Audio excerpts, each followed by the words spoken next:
New Al Gore film bombs at box office.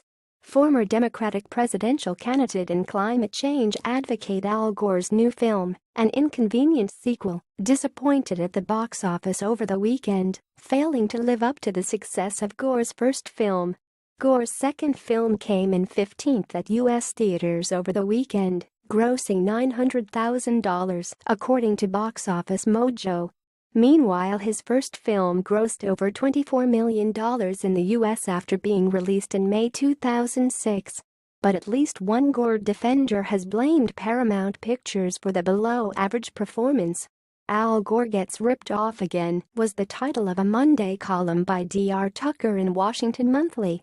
Tucker, a supporter of Gore's efforts to bring attention to climate change, was shocked by the low box office number.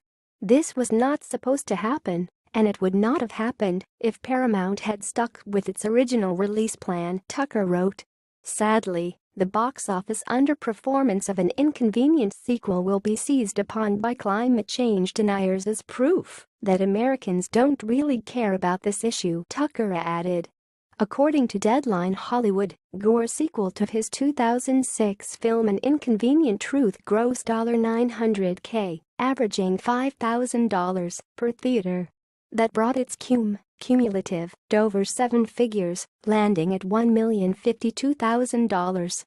Its weekend gross placed it 15th in the overall box office as of Sunday morning. Paramount said it will expand the title to over 500 locations next weekend.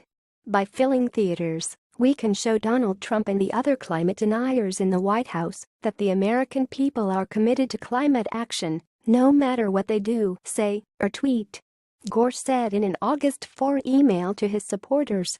An Ivy League geologist who voted for Gore in the 2000 presidential election said he was appalled after viewing Gore's first movie in 2006. "I voted for Gore in 2000, yeah. I think that, if he ran again, depending on who he ran against, I might vote for him. He's a smart man," said geologist Robert Gajangak, a professor at the University of Pennsylvania.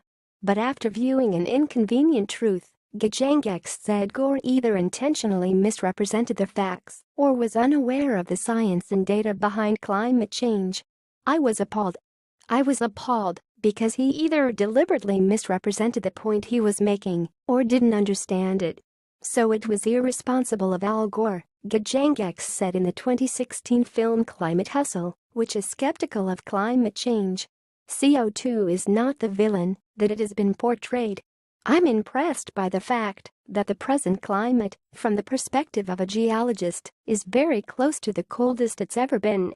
The concentration CO2 in the atmosphere today is the close to the lowest it has ever been," he said. Tucker said he thinks An Inconvenient sequel suffered because Paramount did not give it a high-profile release.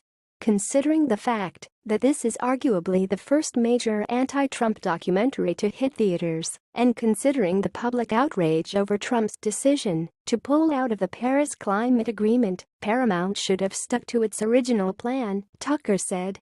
In fact, Paramount could have seized upon anti-Trump sentiment by giving An Inconvenient sequel the same high-profile national rollout that Lionsgate gave Michael Moore's Fahrenheit 9/11 in 2004, a rollout that resulted in that iconic film opening at #1 at the U.S. box office, a rarity for a documentary, he added. What do you think? Scroll down to comment below. Thanks for watching. Please subscribe 24 Hours channel. Goodbye and see you again.